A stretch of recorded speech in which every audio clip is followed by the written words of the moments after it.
the 10 most common reasons why an immigrant visa application can be denied by a consular officer. Hi friends, I'm Immigration Christian Alvarez, and in this video we're going to go in a little bit more detail and we're going to explain the 10 most common reasons why a consular officer denies or can deny an immigrant visa application. Now friends, we do preface it by saying this, that you should seek out an experienced immigration attorney to evaluate your case. There are more than 10 grounds of inadmissibility. Today we're going to be covering the top 10 most common ones. The first one is if a person is subject to the permanent bar. The permanent bar requires a person to live outside of the country for at least 10 years before they can get a waiver approved. Now, who triggers the permanent bar?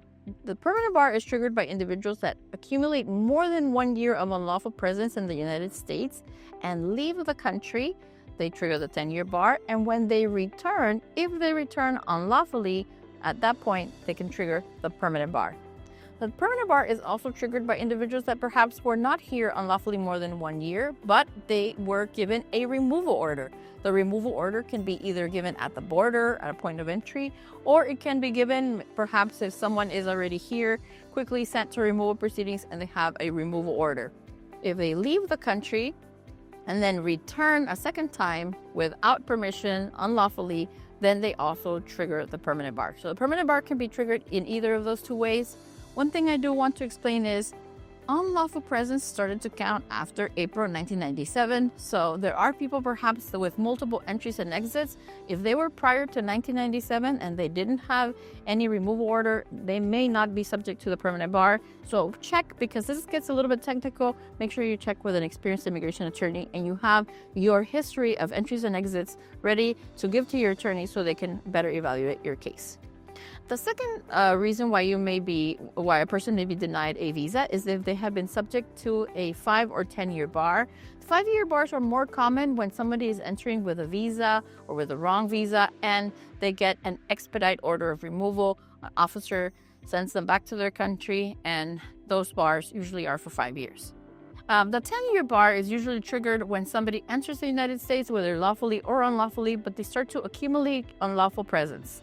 Unlawful presence can be accumulated either right away if the person came without a visa or inspection, or it can start accumulating after the person's duration of stay or their allotted time on the I-94 expires. So if the person accumulates more than 1 year of unlawful presence and then leaves the country, the moment they leave the United States, they trigger that 10-year bar. The 10-year bar is much easier to waive with a 601 waiver than the permanent bar. So be very careful in learning the difference between permanent bar and 10-year bar and see if you may be able to get a waiver.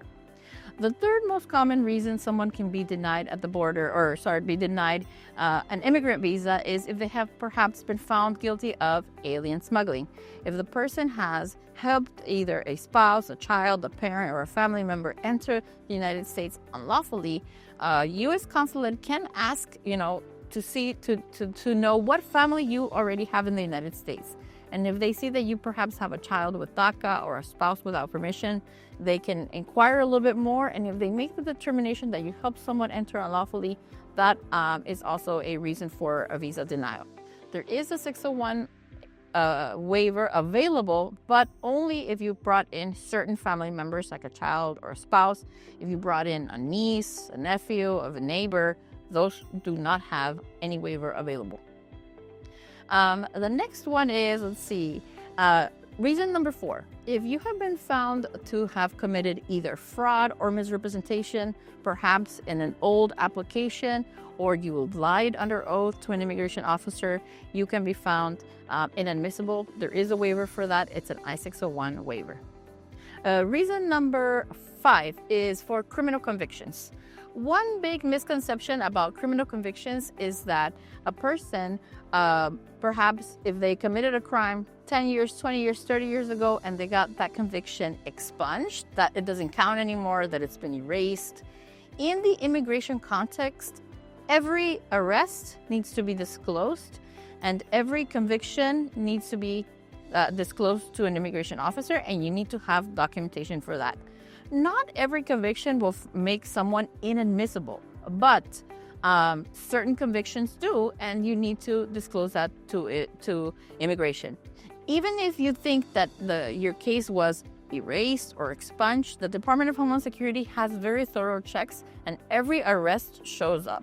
So please don't confuse an expungement or too long ago to believe that, oh, now I don't have to declare, now I can say I have 0 arrests. That's totally incorrect. And sometimes I'll say the number 4 reason, which is fraud, and the 5 reason gets mixed. Sometimes there are people who had a very minor conviction, but because they lied under oath to an officer, while they're not inadmissible for a criminal conviction, they may be inadmissible for lying under oath. So be very careful with that. Make sure you mention all your criminal convictions or any simple arrest to your immigration attorney. Reason number 6 can be for health-related grounds. When you do go and interview at the U.S. Consulate abroad, you will be subject to a medical exam, and you will be tested both your blood and urine and also lungs. An officer will check to see if you have any drugs in your system or any health risk, or if you pose a health risk to society. The most common medical issue is for people who are found to have active tuberculosis. Sometimes that can be cured by simply undergoing more testing or simple medical treatment. The number 7 reason, and this one is much harder to overcome, is if the person has tattoos related that can be connected to a gang or a criminal organization. If you have a tattoo that is a family member's name or date of birth or, zodiac sign, make sure that you do have an explanation ready and that you show all your tattoos to your attorney before you start a case that takes a few years to resolve and before you leave the country. Reason number 8 is if you have ever been arrested, or if the person has ever been arrested for drugs or anything related with drugs. Even if the person was not convicted of anything with drugs, if there were ever charges, the consular officer has a lot of discretion under a section of the law that is called the reason to believe. If the consular officer has a reason to believe that you were ever involved in drug trafficking, then a consular officer can deny even if there was no conviction. So be very careful with that. Make sure you disclose any of possible arrests, even if there was no conviction or the charges were dropped later, to your immigration attorney. Reason number 9 is for those individuals that have a false claim to citizenship.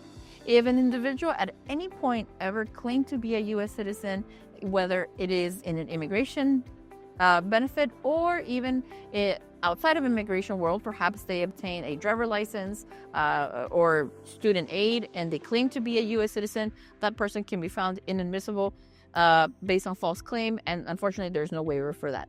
And the last reason is if there is ever some sort of missing document. Sometimes the visa can be denied that day because they're missing a better copy of an original of a passport or birth certificate. Those smaller missing items can be easily corrected. Well, a consular officer, usually what they do is they give you instructions on how to submit the missing document, and then in a matter of weeks it can be resolved. But again, it is very important to go to your interview with all your documents at that time to avoid any delays. Friends, we have offices in both McAllen, Texas and New York City, and we are happy to evaluate your case in case you're interested in flying abroad and interviewing. Before you get any of these denials, make sure that you do qualify to interview. Our website is alvarezimmigration.com, and we'll see you next time.